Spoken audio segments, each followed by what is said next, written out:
Dans cette vidéo, il est question des préludes de Franz Liszt. Je t'explique l'essentiel sur l'œuvre et sur le compositeur. Franz Liszt était un compositeur, pianiste et chef d'orchestre hongrois qui a vécu de 1811 à 1886. Il est considéré comme l'un des représentants les plus importants du romantisme et a marqué de manière décisive le développement de la musique à programme. Par musique à programme, on entend la musique instrumentale destinée à représenter des contenus extra-musicaux tels que des histoires, des images ou des idées. Liszt a été l'un des premiers compositeurs à s'intéresser de près à ce genre et à en faire un moyen d'expression à part entière. L'une de ses œuvres de musique à programme les plus connues est le poème symphonique, Les Préludes. Liszt a composé Les Préludes entre 1854 et 1855. À l'origine, l'œuvre était conçue comme une introduction à 4 œuvres chorales que Liszt voulait écrire sur des poèmes de Joseph Autran. Mais Liszt décida finalement de publier Les Préludes en tant qu'œuvre orchestrale à part entière. La première eut lieu le 23 février 1854 à Weimar, avec Liszt lui-même comme chef d'orchestre. L'œuvre suscita un grand enthousiasme de la part du public et contribua à asseoir la réputation de Liszt en tant que compositeur important. Les préludes sont composés en un seul mouvement, qui se divise en plusieurs sections. Ces sections s'enchaînent de manière fluide et forment une unité musicale cohérente. Liszt renonce à la forme traditionnelle en 4 mouvements de la symphonie et crée à la place une œuvre qui combine différentes ambiances et caractères. L'œuvre commence par un thème lent et lyrique présenté par les cordes. Par la suite, d'autres thèmes et motifs apparaissent, tantôt joyeux et enjoués, tantôt sombres et dramatiques. Liszt s'est inspiré d'un poème de l'écrivain français Alphonse de Lamartine pour composer Les Préludes. Le poème s'intitule Les Préludes et décrit les différentes phases et humeurs de la vie humaine. Liszt a essayé de traduire ses idées en musique et de créer une œuvre qui reflète les hauts et les bas de la vie. Il ne s'agissait pas pour lui de traduire le poème un par un en musique, mais plutôt de représenter les ambiances et les émotions du texte à un niveau plus abstrait.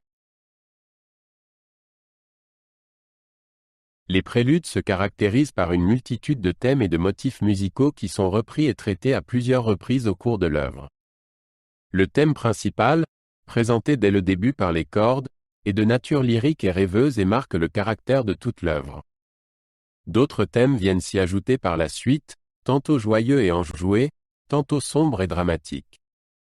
Liszt traite ces thèmes de manière artistique et crée ainsi un événement musical varié et captivant qui fascine l'auditeur.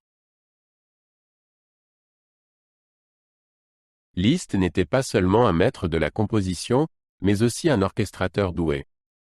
Dans Les Préludes, il utilise de manière ciblée les différents groupes d'instruments de l'orchestre afin de créer des couleurs sonores et des ambiances différentes.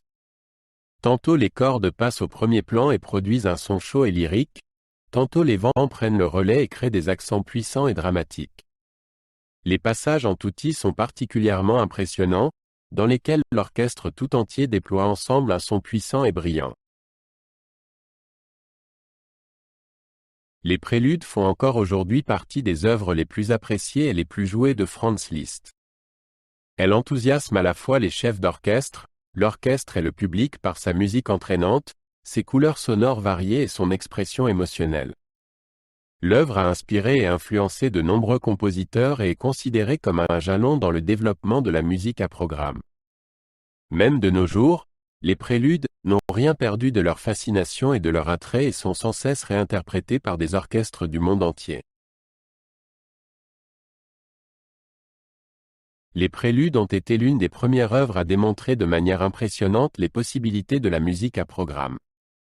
Liszt a montré qu'il était possible de transposer des contenus extra-musicaux tels que des poèmes ou des idées en musique instrumentale et d'ouvrir ainsi de nouvelles possibilités d'expression. Il contribua ainsi de manière décisive à établir la musique à programme en tant que genre autonome et à lui conférer une reconnaissance artistique. Les préludes devinrent un modèle pour de nombreux compositeurs de l'époque romantique et au-delà, qui s'intéressèrent également à la musique à programme et la développèrent à leur manière.